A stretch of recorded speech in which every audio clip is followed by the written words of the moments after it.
My name is Nathan Richardson, and until 6 months ago, I thought I had the perfect marriage. I'm a 34-year-old mechanic who runs my own auto shop in San Diego, California. My wife Gloria worked as an office manager at Martinez and Associates, a prestigious architectural firm downtown. We'd been married for 5 years, together for 7, and I genuinely believed we were soulmates. I've always been drawn to nature. Every weekend, you'd find me somewhere outdoors, hiking in the mountains, camping by lakes, or simply sitting on coastal cliffs watching the Pacific. My most prized possession was a vintage Carl Zeiss binocular set, a gift from my father when I turned 16. He'd saved for months working double shifts at the factory to buy them for me. "A man needs to see the world clearly, son," he told me then.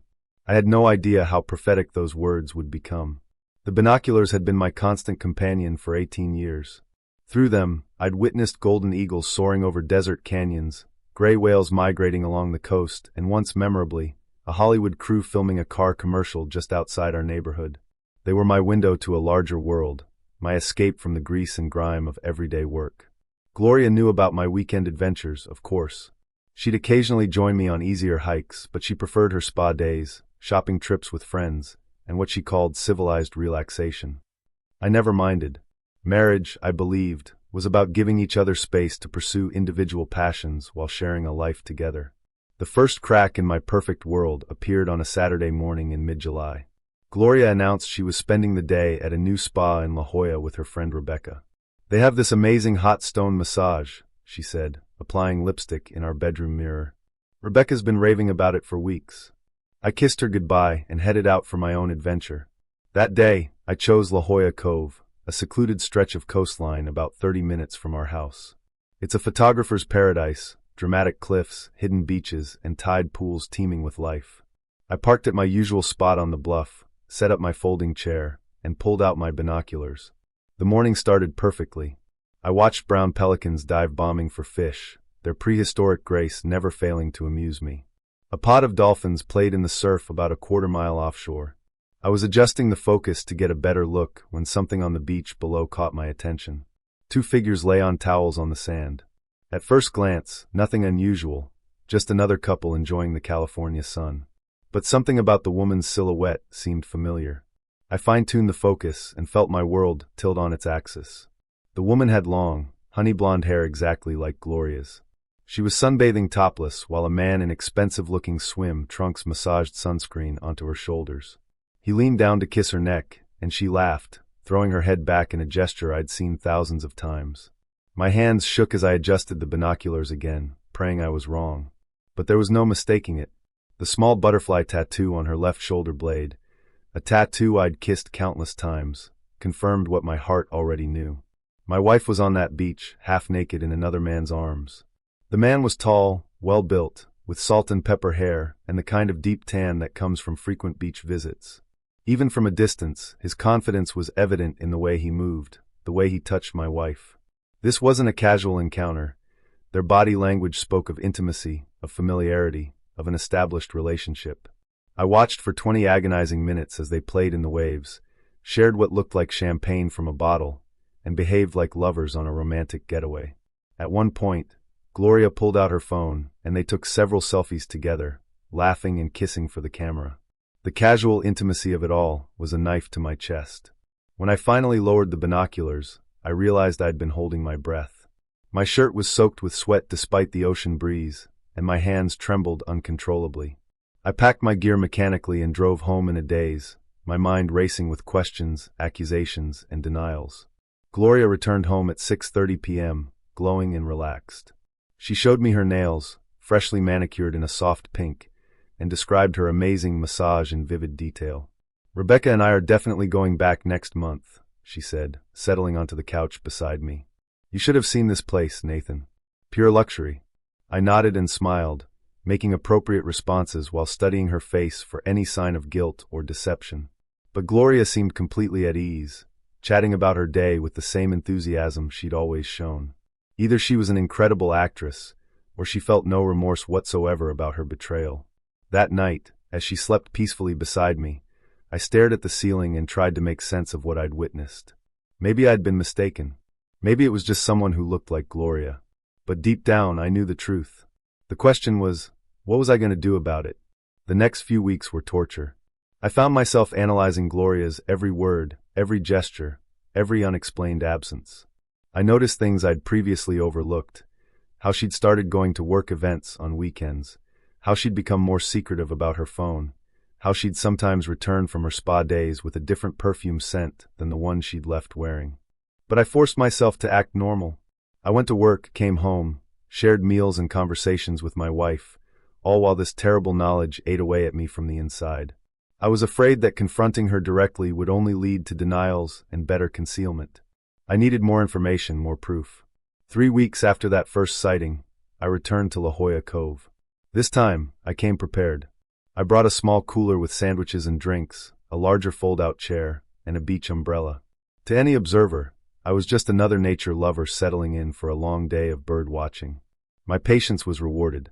At approximately 2:15 p.m., I spotted them again. Same beach, same behavior, same sickening intimacy. Through my binoculars, I could see them more clearly this time. The man was definitely Latino, probably in his early 40s, with an expensive watch and designer swim trunks. He moved with the confidence of someone successful, someone used to getting what he wanted. This time, I also managed to see something crucial: his car. As they were packing up to leave, I tracked them to the parking area and got a clear view of his vehicle, a black BMW X5 with vanity plates reading to Martinez. T. Martinez. Tony Martinez. Gloria's boss at the architectural firm. Suddenly, everything clicked into place. The weekend work events she'd been attending. The late nights at the office. The new clothes she'd been buying, claiming she needed to dress more professionally for client meetings. The way she'd started mentioning Tony's name more frequently in casual conversation. Tony thinks we should try that new restaurant, or Tony recommended this wine. I sat in my car for an hour after they left, processing this revelation. Tony Martinez wasn't just any man. He was Gloria's superior, someone who held power over her career. Had he seduced her, or had she pursued him? Did it matter? The betrayal cut just as deep either way. That evening, I did something I'd never done before. I went through Gloria's phone while she was in the shower. What I found nearly broke me. Dozens of text messages between her and Tony M., dating back 4 months. Messages that started professionally enough but quickly became flirtatious, then explicitly sexual. "Can't wait to feel your hands on me again," read one from Gloria. "You drive me crazy during meetings. All I can think about is getting you alone," was Tony's response. "Nathan's going camping this weekend. My place or yours?" "The beach house. I'll pick up champagne." Beach house. So this had been going on longer than I'd suspected, and at multiple locations.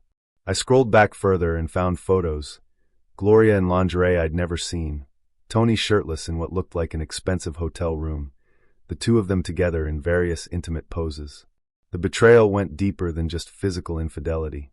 These messages revealed an emotional affair, plans made around my schedule, lies told to facilitate their meetings. Gloria wasn't just cheating on me, she was living a double life. I put the phone back exactly where I'd found it and pretended to be asleep when Gloria came to bed. She cuddled up to me as she had every night for 5 years, and I let her, even though her touch now felt like poison on my skin. The next morning brought a new revelation. Gloria announced she'd be attending a company retreat in Monterey the following weekend. "It's mandatory for all department heads," she explained over breakfast. 2 days of team building and strategic planning. Sounds boring, but Tony insists it's important for my career development. I knew immediately this was another lie. A quick Google search on my work computer confirmed that Martinez and Associates had no scheduled retreats. This business trip was just another romantic getaway with her boss. That's when I made a decision that would change everything. Instead of confronting Gloria or hiring a private investigator, I decided to gather evidence myself. But not for a divorce lawyer, for something much more personal. I spent the week planning meticulously. I took Friday off work, telling my employees I needed a long weekend to visit my sick aunt in Fresno. Instead, I drove to Monterey and booked a room at the same beachfront resort where I suspected they'd be staying. My hunch proved correct. Saturday morning, I spotted Tony's BMW in the hotel parking lot. From my room on the 4th floor, I had a perfect view of the pool area where Gloria and Tony spent most of the day. Through my binoculars, I documented their every move, every kiss, every intimate gesture. But documentation wasn't enough. I needed them to know they'd been caught, and I needed it to happen in a way that would give me maximum psychological advantage. That's when I came up with my plan. That Sunday evening, I drove back to San Diego and arrived home before Gloria. I went straight to our bedroom and carefully examined her jewelry box until I found what I was looking for, her wedding ring. She always removed it before showering, placing it in the same small velvet compartment she'd used for 5 years. Monday morning, while Gloria was at work, I drove to my old friend Mike's jewelry shop downtown. Mike and I had known each other since high school, and he was one of the few people I trusted implicitly. "I need you to make me an exact copy of this ring," I told him, placing Gloria's wedding band on his workbench. "Same metal, same design, everything identical. But I want you to engrave something on the inside." Mike examined the ring under his jeweler's loupe. "What kind of engraving?" "A date, July 15th, 2023. He looked puzzled but didn't ask questions. "When do you need it?" "As soon as possible. I can have it ready by Wednesday." Wednesday afternoon, I picked up the duplicate ring. Mike had done flawless work. It was impossible to tell the difference between the original and the copy. That evening, while Gloria was in the bathroom getting ready for bed, I made the switch. The real ring went into my safe deposit box at the bank. The fake ring, engraved with the date of my discovery, went onto my unsuspecting wife's finger. For the next month, I waited and watched. Gloria continued her pattern of deception. Spa days that were really beach dates, work events that were romantic dinners, overtime that was time spent in Tony's bed. Each lie felt like a fresh wound, but I endured them all, knowing that my moment would come. The opportunity I'd been waiting for arrived in late August. Gloria announced another mandatory company event, this time a weekend conference in Santa Barbara. By now, I'd learned to decode her lies. Company event meant romantic getaway. Mandatory meant she was excited about it. Weekend in Santa Barbara meant 2 nights in Tony's arms while I sat home alone.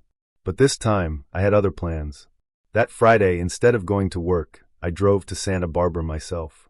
I'd done my research and knew they'd be staying at the Four Seasons Biltmore, an expensive resort where Tony had taken Gloria twice before, according to their text messages.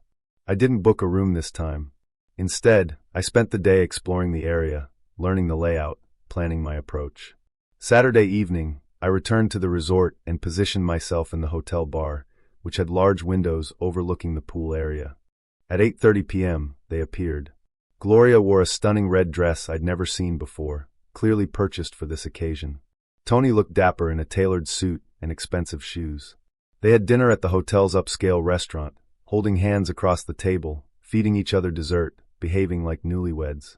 I watched from the bar, nursing a single whiskey, waiting for the right moment. It came at 10:15 p.m., when they got up to leave the restaurant. As they passed the bar area, I stood up and walked directly into their path. "Gloria," I said calmly. "Fancy seeing you here." The color drained from her face instantly. Tony looked confused, not immediately understanding who I was or what was happening. "Nathan," Gloria stammered. What are you doing here?" "I could ask you the same question," I replied, my voice steady despite the chaos in my chest. "I thought you were at a company conference." Tony finally seemed to grasp the situation. To his credit, he didn't try to run or make excuses. "You must be Nathan," he said, extending his hand. "I'm Tony Martinez, Gloria's supervisor." I looked at his outstretched hand, but didn't take it. "I know who you are, Mr. Martinez. I've been watching you two for quite some time." Gloria's eyes widened in panic. "Nathan, I can explain." "No need," I interrupted. "I think I understand the situation perfectly. Enjoy your evening." I turned to leave, then paused and looked back at Gloria. "Oh, by the way, you might want to take a closer look at your wedding ring when you get home. I think you'll find it enlightening." With that, I walked away, leaving them both standing frozen in the hotel lobby. The drive back to San Diego was surreal. I felt oddly calm, almost euphoric. The confrontation I'd been dreading for weeks was over, and it had gone better than I'd hoped. I'd maintained my dignity, revealed that I knew the truth, and planted a psychological seed that would torment Gloria until she discovered its meaning. I arrived home around midnight and went straight to bed. Gloria didn't return until Sunday evening, and when she did, she looked haggard and nervous. She clearly wanted to talk about what had happened at the hotel, but I acted as if nothing had occurred. "How was your conference?" I asked pleasantly over dinner. "It was educational," she replied, watching my face carefully. "Learn anything interesting?" She shifted uncomfortably. Nathan, about last night. What about it? You were in Santa Barbara. Yes, I was. Beautiful city. I decided to take a spontaneous weekend trip. Is that a problem? She studied my expression, clearly trying to determine how much I knew and what I planned to do with that knowledge. But I maintained my casual demeanor, discussing mundane topics like work schedules and grocery shopping, while she grew increasingly agitated. It took her 3 days to examine the ring closely enough to find the engraving. I was in the garage, working on an old Mustang I'd been restoring as a hobby, when I heard her scream from the house. It wasn't a scream of pain or fear. It was the sound of someone whose worst nightmare had just been confirmed. I took my time washing the grease from my hands before going inside. I found Gloria sitting at the kitchen table, holding her wedding ring under a magnifying glass, tears streaming down her face. July 15th, she whispered without looking up. That's the day you saw us at the beach. First time, yes, I confirmed, sitting down across from her. She looked up sharply. First time? There were several occasions, Gloria. The beach, the hotel in Monterey, Santa Barbara yesterday. I've been quite thorough in my observations. She stared at me in disbelief. You've been stalking us? Stalking is a strong word. I prefer gathering information. When you discover your wife is living a double life, you want to understand the scope of the deception. How long have you known? About 2 months. How long has it been going on? She was quiet for a long moment. 6 months. Why? The question came out more plaintively than I'd intended. Gloria wiped her eyes with the back of her hand. I don't know, Nathan. It just happened. Tony made me feel exciting, desirable. With him, I felt like a woman, not just a wife. And what did that make me? Just a husband. You're a good man, Nathan. You've always been good to me. But good isn't the same as exciting. Her honesty was brutal, but I appreciated it more than lies or excuses would have been. Do you love him? I asked. Another long pause. I think so. And me? I'll always care about you, Nathan.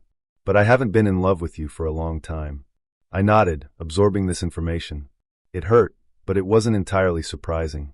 Looking back, I could see the signs, the gradual cooling of our physical relationship, the way our conversations had become purely practical, the absence of spontaneity or romance in our marriage. What happens now? She asked. That's up to you, Gloria. You can end things with Tony and we can try to work through this, or we can get divorced and you can be free to pursue your exciting new life. She looked at me with something that might have been hope. You'd be willing to try counseling? To work on us?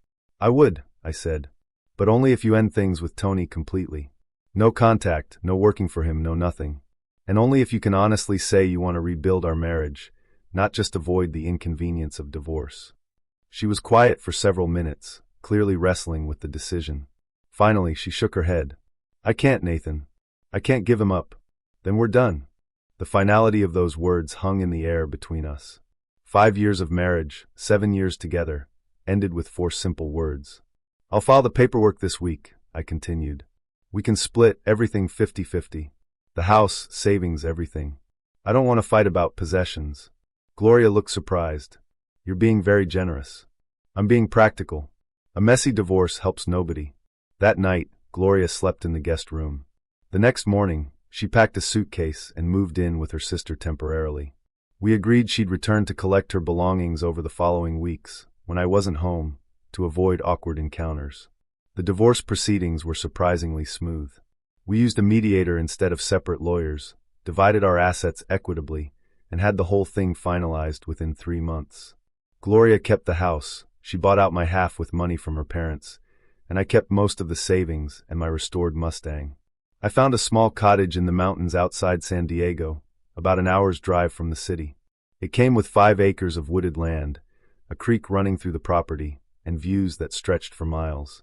It was perfect for someone who wanted to disappear from his old life and start fresh. The cottage needed work, new plumbing, electrical updates, fresh paint throughout, but I had the skills to do most of it myself. I threw myself into the renovations with the same obsessive focus I'd once applied to watching my wife's betrayal unfold. Physical labor during the day, quiet evenings on the porch with my binoculars, watching deer come to drink from the creek. I hired a manager to run my auto shop in San Diego, visiting once or twice a week to handle administrative tasks and major repairs. The rest of the time, I worked on my cottage, explored the mountain trails, and slowly healed from the wreckage of my marriage. 3 months after the divorce was finalized, I ran into Rebecca, Gloria's supposed spa companion, at a grocery store in town. "Nathan," she exclaimed, giving me an awkward hug. "How are you doing? I heard about, well, you know." "I'm doing well, thanks. How are things with you?" She shifted uncomfortably. "Listen, I feel terrible about lying for Gloria. She asked me to cover for her, and I should have said no. I should have told you what was really going on. This was news to me. You knew about Tony?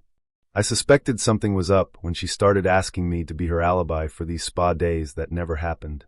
But I didn't want to get involved in marital problems, you know? I figured it was between you two." I nodded. "Don't feel bad about it, Rebecca. It wouldn't have changed anything. Still, it wasn't right. For what it's worth, I think she made a huge mistake. You're a good guy, Nathan." After Rebecca left, I sat in my truck in the parking lot, processing this new information. My wife hadn't just betrayed me. She'd recruited her friends to help facilitate that betrayal. The deception had been even more elaborate than I'd realized. But strangely, this revelation didn't make me angry. If anything, it made me grateful. Grateful that I'd discovered the truth when I did. Grateful that I'd handled the situation with dignity. Grateful that I was no longer living a lie. 6 months later, I heard through mutual friends that Gloria and Tony's relationship had imploded. Apparently, Tony's wife had discovered their affair and filed for divorce, demanding half of everything he owned, including his stake in the architectural firm. Faced with financial ruin and a bitter custody battle, Tony had ended things with Gloria to focus on salvaging his business and his relationship with his children. Gloria, meanwhile, had been let go from Martinez and Associates during the company's restructuring. She'd been forced to sell the house when she couldn't make the mortgage payments on her reduced income from a new job at a much smaller firm. Last I heard, she was living in a one-bedroom apartment across town, single and struggling financially. I felt no satisfaction in learning about her misfortune. If anything, I felt sorry for her. She'd gambled everything on a relationship with a man who ultimately wasn't willing to sacrifice anything meaningful for her. She'd lost her husband, her job, her home, and her lover, all for a few months of excitement that hadn't been worth the price. As for me, I've never been happier. My cottage is nearly finished now. I've transformed it into a beautiful, comfortable home that reflects my personality, rather than a compromise between two people's preferences. I've started a small woodworking business, creating custom furniture and selling it to city people who want authentic mountain craftsmanship. The work is satisfying in a way that auto repair never was. I've also started dating again, though nothing serious yet. There's a woman named Sarah who works at the local library, and we've gone on a few hikes together. She's kind, intelligent, and refreshingly honest, qualities I now value above all others. We'll see where it leads. Most evenings, you'll find me on my porch with my father's old binoculars, watching the wildlife that comes to drink from my creek. Sometimes I see the same deer family that visited when I first moved here, 2 adults and a young fawn who's grown considerably over the past year. They're not afraid of me anymore. They know I'm not a threat. The binoculars that once showed me the worst truth of my life now show me small, beautiful truths every day. The way morning mist rises from the creek. The intricate patterns of a hawk's flight. The first green buds of spring appearing on bare branches. My father was right all those years ago. A man needs to see the world clearly. Sometimes that clarity reveals painful truths, but it also reveals possibilities for something better. I wouldn't trade my mountain cottage for my old suburban life, my honest solitude for my dishonest marriage, or my hard-earned wisdom for my former naivete. I still have the original wedding ring, Gloria's real ring, locked in my safe deposit box at the bank. I'm not sure why I keep it. Maybe as a reminder of the life I used to have, or maybe as proof that the life I have now is better. Either way, it's not going anywhere. Some artifacts are worth preserving, even if the story they tell isn't the one you thought you were living. Last weekend, I returned to La Jolla Cove for the first time since discovering Gloria's affair. I brought my binoculars, my folding chair, and a thermos of coffee just like old times. But this time, I was there simply to watch the pelicans dive and the dolphins play. No hidden agendas, no surveillance, no heartbreak waiting to be discovered.